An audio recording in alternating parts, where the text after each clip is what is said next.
La primera vez que vi una pelea de MMA, tenía 11 o 12 años, mis primos tenían Multivisión, que era la que pasaba el pay-per-view aquí en México de UFC. Me acuerdo, pues fue tan extraño, ¿no? No sabíamos tan poco del asunto que pensábamos que lo de Gracie era judo, ¿no? Porque el jiu-jitsu no se conocía en México, al menos no había. A mis 11, 12 años no tenía ni idea de qué era, pero sabíamos que entraba con el gi, el judo era más popular en México. Y eso fue mis primos que estaban muy clavados con ese rollo de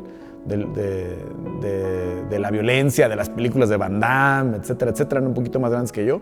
Y me acuerdo, poquito después, ya que se compraban como piratas los VHS de los primeros, del UFC 2, 3, ¿no? El único que recuerdo que sí vimos en su decodificador era el UFC 1. El ver al boxeador contra el de sumo y el luchador contra el, como te decía, que pensábamos que era de judo o karateca o lo que fuera el que salía con gi. Creo que era eso, ¿no? Ver la competencia entre las diferentes disciplinas en esa época tan primaria, ¿no? Creo que ya la pasión real por el MMA, ya como un deporte mucho más en forma, fue con St-Pierre, ¿no? Ver ya un atleta tan de alto rendimiento, que se cuidaba tanto, que dominaba tantas disciplinas, creo que eso fue lo que me llamó la atención, ¿no? Un atleta que fuera tan multifacético, cuando ya recuerdo que ya empecé a ver más en forma, ¿no? Ya constantemente el UFC. Yo llevo muchos años en el periodismo deportivo, casi 10 años antes de empezar con el MMA, y siempre me encontré con muchas dificultades, aunque siempre trabajé con atletas de todo tipo de disciplinas olímpicas, ¿no? Boxeadores, de remo, de canotaje, de taekwondo, luego en el fútbol, en el básquetbol. Creo que el MMA encontré una apertura que no había en ningún lado, ¿no? Los atletas estaban muy ansiosos de hablar, estaban muy ansiosos de que los vieran, de que los conocieran, de que siguieran sus carreras. Básicamente, en 2012 ningún medio masivo seguía el MMA, ¿no?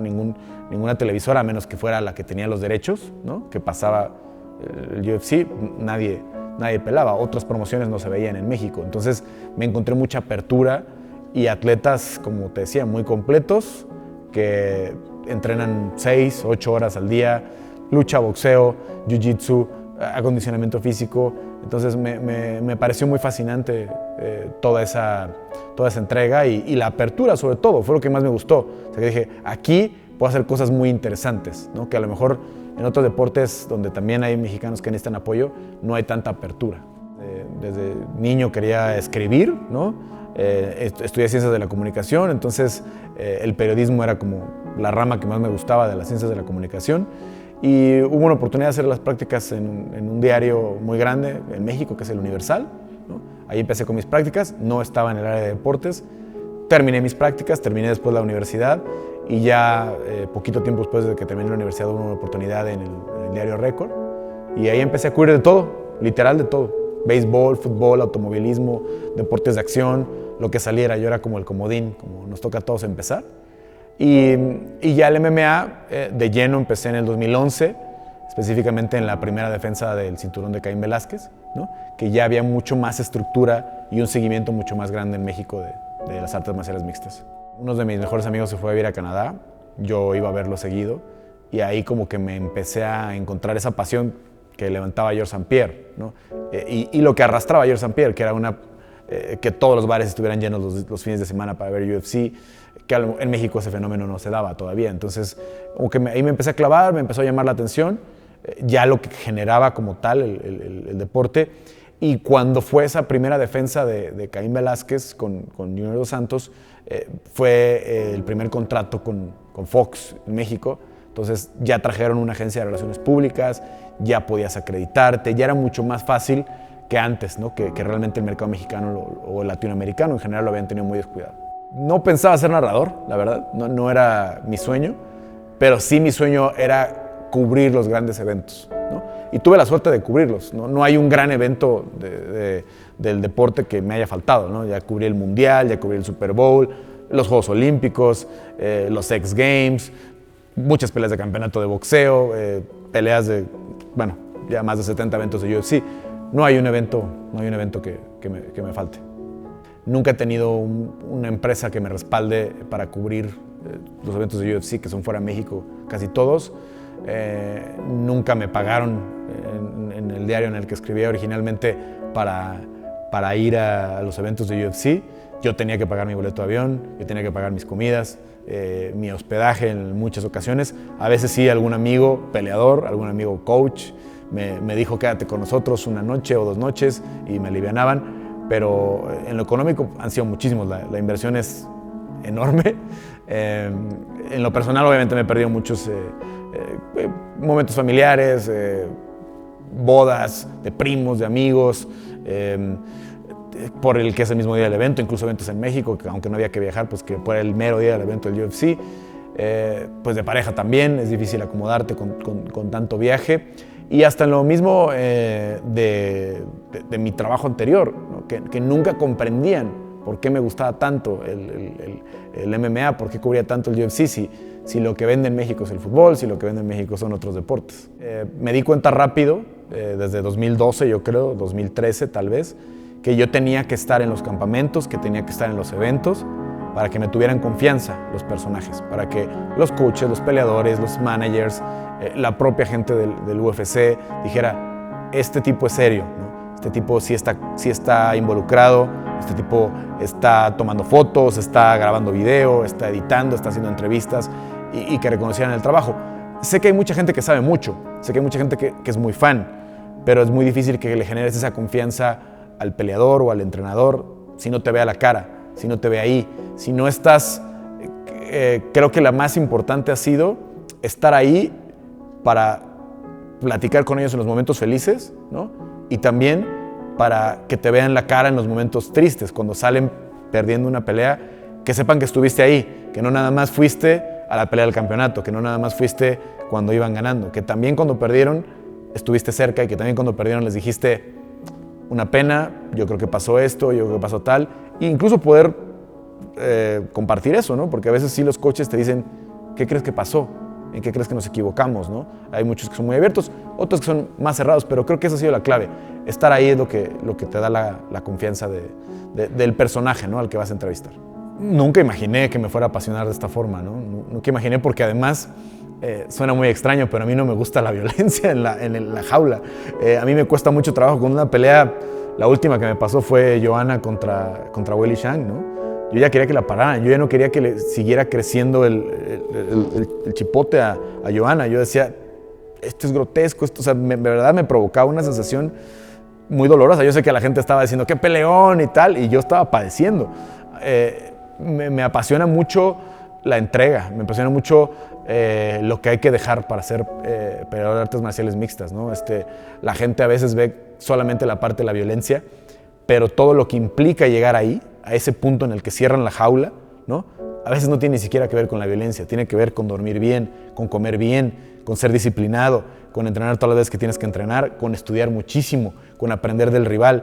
Entonces creo que eso fue lo que me dio el MMA, mucha pasión por lo que hacen y por todo lo que implica, ¿no? Hay deportes que de verdad van, entrenan 2 horas y lo demás es, si acaso, hacer una entrevista, y bueno, ya les pesa muchísimo porque tienen que dar una entrevista, pero tienen que tomar el teléfono. El MMA de verdad implica demasiado entrenamiento, demasiados cuidados. Un campamento de MMA yo creo que no se compara a nada en el deporte, y mira que me ha tocado cubrir muchos. Sin duda, el cuarto round de la pelea de Brandon Moreno contra Deiveson Figueiredo, ¿no? Me han tocado grandes peleas, me han tocado tremendos momentos, pero nunca nada como lo que fue ver a Brandon ahí. Yo le hice su primera entrevista como profesional a Brandon, como recién tenía ya algunas peleas, ninguna creo que hubiera hecho mucho ruido, ¿no? Porque él había peleado poquito en Tijuana y luego había hecho muchas peleas en Arizona y nadie lo conocía. Yo fui a entrevistar a otros peleadores a Tijuana y su coach me dijo, Brandon, súper disciplinado, es un talentazo, va a llegar muy lejos.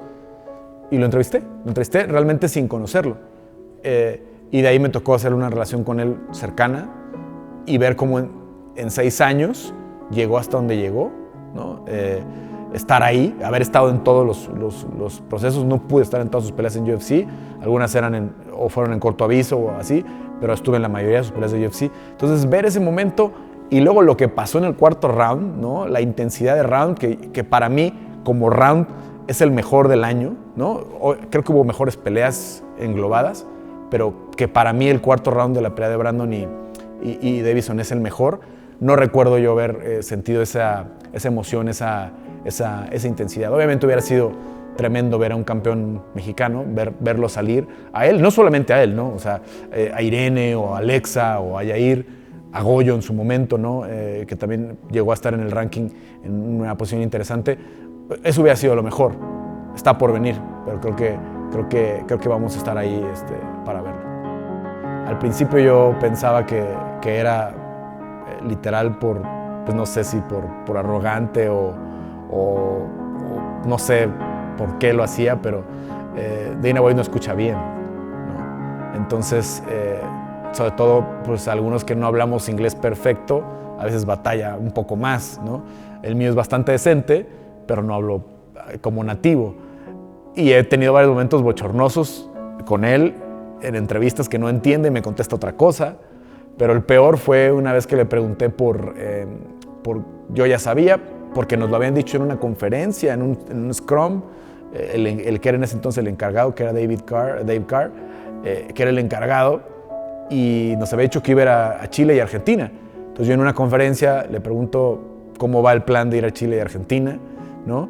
Él no estaba muy enterado. Entonces me dijo, ¿quién te dijo eso? No, pues Joe Carr, ¿no? No Joe Carr, no David Carr. Joe Carr. Y él, o sea, estás revelando tu fuente. Lo dijo en público en una arena llena, no recuerdo qué conferencia era una conferencia donde había mucha gente de las que hacen en la arena T-Mobile. Y incluso ese día en la noche había gente que me decía, tú fuiste el que, en inglés usan la expresión de throw under the bus, o sea, que aventaste abajo del autobús a Joe Carr. Pero no, yo no lo había revelado, ¿no? Era algo que estaba grabado y que lo había hecho en entrevistas, pero Dana no estaba enterado. Entonces pareció que yo había revelado mi fuente, y esta fuente además ya no trabajaba en UFC, ya se había ido a trabajar creo que la Liga Mundial de Surf o algo así. Entonces terminó siendo un momento ciertamente bochornoso en la conferencia. Y el otro no es en el MMA, me tocó en la presentación de Raúl Jiménez con el Atlético de Madrid. Ves que hacen lo de las dominadas y todo eso. Yo estaba tomando fotos y cuando me acerco, cuando me lanzo como para tomar la foto, me caí. Entonces en las cámaras de todos salgo ahí dando vueltas como panda, para tomar una foto buena. Y creo que son ahí unos de los bochornosos, porque han sido tantos años, tantas coberturas, que me han pasado algunas cosas curiosas, pero yo creo que son los dos que han quedado como en cámara y ha visto mucha gente, ¿no? La peor es que esto no es deporte, ¿no? La peor es que esto solamente es violencia. La más absurda es cuánta gente se ha muerto, ¿no? En el MMA, ¿no? Cuando sí es cierto y hay un riesgo y creo que con el paso de los años vamos a ver muchos casos pues de daño cerebral, que es natural porque es un deporte de contacto, que lo hay en el fútbol americano, que lo hay en el boxeo y obviamente es mucho más grave que en el MMA. Pero la gente piensa que literal son peleas a muerte o que son peleas sin reglas. Entonces creo que esa es la peor. Yo lo veo completamente al revés. Yo creo que el MMA es el principio del deporte. Es la conjunción de todos los deportes, ¿no? En el que tienes que tener una condición física impresionante, ¿no? Con excepción tal vez de los completos, que el cardiovascular ya no es tan relevante, pero que de todas formas tienen buen cardiovascular muchos de ellos. Pero cuando tomas 7, 8 deportes del programa olímpico y los pones en la misma mezcla, no puedes pensar que eso no es un deporte, ¿no? Porque el boxeo, el taekwondo, el judo, la lucha, la greco, la de estilo libre, hay 7, 8 disciplinas del programa olímpico que son parte del MMA. Entonces, ¿cómo puedes pensar que ese no es un deporte? Creo que esa es la peor, que el MMA no debería ser deporte. El reglamento es muy perfectible, ¿no? Sobre todo yo me gustaría mucho que fuera más abierto el sistema de jueceo, ¿no? Creo que ayudaría mucho a quitar la polémica que todavía existe en el MMA y en el general en los deportes de contacto, ¿no? Hasta en el nivel amateur. Haría mucho más abierto el jueceo. No sé qué más le cambiaría en la cuestión de lo que ya vemos, porque creo que el espectáculo que hoy vemos es muy bueno, ¿no? Creo que lo que ya vemos es, como decía yo, grandes atletas con gran disciplina, con un plan de juego, que entienden perfectamente lo que están haciendo. En la cuestión del deporte no le cambiaría mucho, ¿no? Sí haría unos guantes diferentes que ayudaran a que no se hubiera piquetes de ojo, por ejemplo, ¿no? No sé exactamente cómo sería la solución, porque no la han encontrado, la han buscado. Y le quitaría, que no es nada fácil, pero las grillas, sobre todo la desunión que de pronto hay en algunos gimnasios. No lo vemos solo en México, ¿no? A veces nos gusta como mexicanos tirarle a los mexicanos, pero en todos lados, en Brasil, en Estados Unidos, en todos lados llega a haber muchas envidias, lo cual es natural por la competitividad, pero creo que a veces se pasan y le quitaría la grilla, ¿no? Le ayudaría a que esto fuera mucho más deportivo y que fuera una competencia mucho más sana. Hicimos un podcast, Rodrigo del Campo y yo, que era La Edición Dividida, durante 6 años, ¿no? Que nos abrió muchísimas puertas, que nos dio a conocer a mucha gente. Hoy que de pronto hay un boom de podcast, no nada más de MMA, de todo, ¿no? Y la pandemia lo hizo todavía más grande, ya parece muy fácil decir, hice un podcast, ¿no? Pero cuando lo hicimos, sí rompimos esquemas, nadie lo estaba haciendo en realidad. Había programas de radio o programas de televisión que ponían el audio en formato de podcast, pero un podcast especializado no lo existía, de deportes en México, de nada, no de NFL, de fútbol, de nada. Nos adentramos a eso y creo que nos fue bien, y eso nos abrió muchas puertas, nos dio un espacio donde hablar, donde contar nuestras exclusivas, donde hacer análisis, donde hacer amigos, donde conocer los gustos de los que nos escuchaban, más allá del MMA, de música, de cine, de política, de mil cosas. Y es el proyecto pues más duradero, ¿no? Obviamente, durante más de 10 años escribí de MMA en Milenio. También me ha dado la posibilidad de trabajar pues en roles de entrevistador, de narrador, para muchas promociones locales, ¿no? En México. Y narrar promociones muy importantes, ¿no? Obviamente el punto más alto pues fue la primera vez que pude narrar UFC, porque ya había narrado Invicta, Titan, Glory, Chuto Brasil, que eran promociones importantes, pero cuando pude narrar UFC en la Arena Ciudad de México, sentir ese rugir del público en una arena llena, y esa entrega del público a lo que estaba sucediendo en la jaula, creo que es el momento más importante, ¿no? Y es lo que sigo buscando en mi carrera, ¿no? Tratar de seguir narrando. He narrado muchas veces junto a la jaula en promociones que me han dado la confianza, y estoy muy agradecido con ellos. Bueno, Peleando, quiero que sea la plataforma de artes marciales mixtas en español, ¿no? Suena muy, ¿cómo decirlo? Suena muy como a un sueño, pero ya a mi edad, a los 40 años, ya no tengo sueños profesionales, tengo metas, tengo objetivos, y creo que se puede conseguir. Entonces quiero que Peleando sea una plataforma de noticias, que sea un podcast, que sea un espacio para los peleadores, que sea un espacio para las promociones. Estoy empezando con el podcast, ¿no? Es una idea en la que hoy ir sin Rodrigo, que lo hicimos durante 6 años de una forma muy fluida, me está costando trabajo, ¿no? Pero estoy aprendiendo. Rodrigo siempre está invitado al podcast y somos muy amigos. Vamos a seguir compartiendo muchas cosas en el mundo del MMA, pero primero es mi proyecto solista, digamos, en el asunto del podcast. Y lo demás, creo que es una plataforma seria, ¿no? Yo soy un periodista serio, soy un periodista que ha hecho televisión, que ha hecho radio, que ha hecho medios impresos, que ha hecho medios digitales. Entonces creo que puedo traer toda esa experiencia y convertir Peleando en un medio importante, en un medio relevante en español, como lo hay en Estados Unidos, ¿no? Los medios especializados, que incluso son más relevantes que los medios mayores, ¿no? O sea, las propias plataformas, las páginas especializadas en MMA, son a las que recurren los fans, ¿no? Claro que ya hay algunos medios dedicados al deporte en general que han ganado credibilidad, pero la mayoría de las veces sabes que los que hacen el análisis serio y las exclusivas las tienen son las páginas especializadas, y es lo que quiero que sea. No sé si va a acabar siendo solamente un portal de noticias o una plataforma, una app o una liga un día, no sé, porque quiero hacer muchas cosas, tengo muchos sueños ahora, pero de momento quiero que sea la plataforma en español de noticias de artes marciales mixtas. Mis sueños profesionales los cumplí temprano, ¿no? Tuve esa suerte. Creo que hay mucha gente que a lo mejor siempre se queda con pendientes y siempre tiene sueños de su juventud que hubiera querido cumplir. Yo tuve la suerte de encontrar la gente correcta, de ser muy profesional, de ser muy disciplinado en mi trabajo y cumplir esos sueños temprano. Hoy tengo una meta que es ser el mejor. También suena arrogante, suena hasta mamón decir, quiero ser el mejor reportero de artes marciales mixtas del mundo. Pero si no tienes esa meta, si no lo crees, ni para qué haces todo el sueño, ¿no? Ni para qué haces todo el camino, ni para qué haces todo el recorrido.